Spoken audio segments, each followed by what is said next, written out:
আপু ওষুধ খাওয়া তাড়াতাড়ি, ওষুধ না খেলে তুমি ভালো হবে না। ডাক্তার বলেছে ওষুধ দুধ দিয়ে খেতে, তুই পানি দিয়ে দিচ্ছিস কেন? আচ্ছা আপু, আমি দুধের ব্যবস্থা করছি। আঙ্কেল আঙ্কেল বাসায় আছেন? আরে আবার মনে হয় সেই ফকিন্নি মেয়েটা আসছে, দাঁড়া। কি হয়েছে তোর? আঙ্কেল আমাকে একটু দুধ দিবেন? বেশি একটু কোনো দুধই দেওয়া যাবে না টাকা ছাড়া, যা বেরিয়ে যা, চলে যা।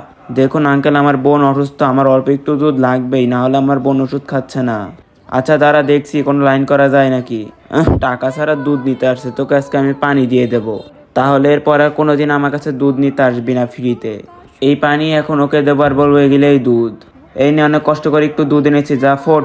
আপু আপু, আমি অল্প একটু দুধের ব্যবস্থা করেছি, এবার তুমি ওষুধ খাবে। আচ্ছা দেখি তো দুধগুলো কি করে। সেটা দেখার আগে বন্ধুরা, তোমরা যদি আল্লাহর লেখা দেখাও তাহলে তো অবশ্যই সেই ভিডিওতে লাইক অ্যান্ড সাবস্ক্রাইব করো।